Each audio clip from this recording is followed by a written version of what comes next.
Well, surprise, surprise! Once again, Bernie Sanders is arbitrarily under attack by his own party and its talking heads. Sadly, towing the corporate line is more important to the Dems than winning elections.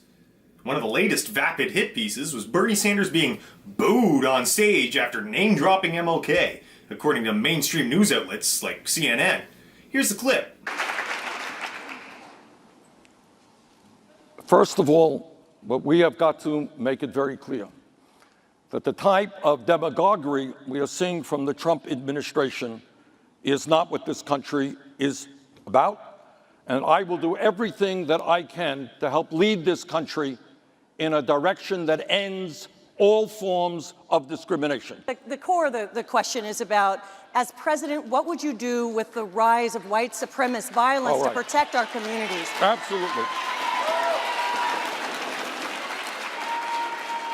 You know, as somebody who, I know I date myself a little bit here, but I actually was at the March on Washington with Dr. King back in 1963.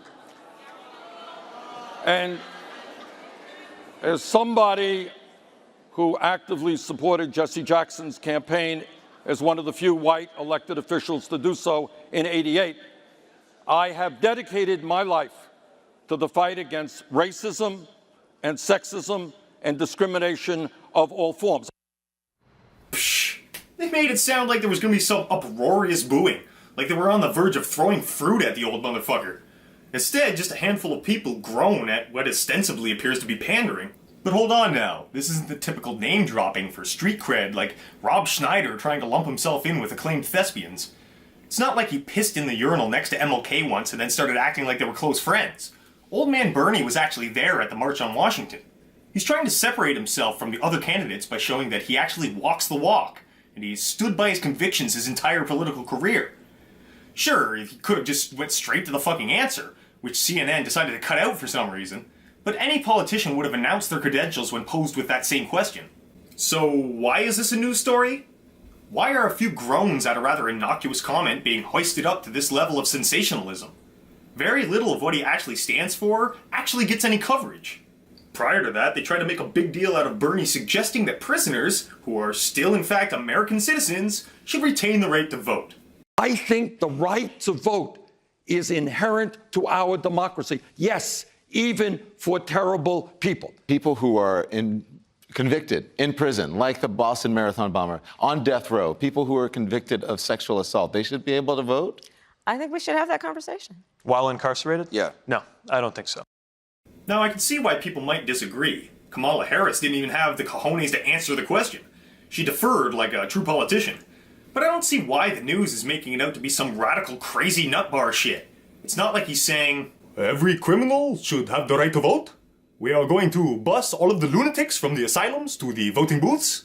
We will resurrect Adolf Hitler and Joseph Stalin and give them the right to vote. In fact, that's it. Under my presidency, only criminals can vote. I gotta say, I'm kind of with Bernie on this one. A citizen is entitled to certain inalienable rights. To restrict those rights, you have to have a damn good justification. In the case of prisoners, it makes sense to restrict their liberty to travel to prevent recidivism. It makes sense to restrict their right to bear arms for obvious reasons. And the right to privacy so they can't just tunnel out.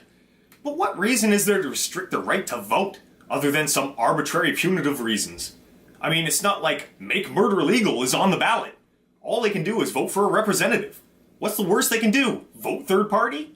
And people have this weird perception of prisoners, like everybody in prison is the Joker from Batman, and they're just so maladjusted that they'd somehow use their vote to undermine the fabric of society. Nobody is handing them that kind of power. They're just people. Well, most of them anyway. And the ones that are complete monsters wouldn't sway an election anyway. Approximately 25% of prisoners in the US are incarcerated for non-violent crimes. I think they should be allowed to vote at the very least. They're all cognitively fit to vote, and they deserve to have a say in the society that has imprisoned them. And if they're lucky enough not to be one of the 12 people who die in prison daily, they'll be free again someday.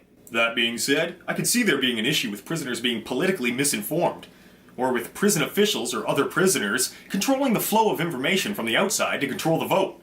And since we're talking about America, which is 4.4% of the world's population but holds 22% of the world's prisoners, the prisoners might form a majority voting bloc. But this isn't the first time the media has attacked Bernie on some artificially inflated bullshit, and it certainly won't be the last time either. He's always too old, or his hair is too weird. Some stupid shit like that so that they don't have to talk about his actual policies.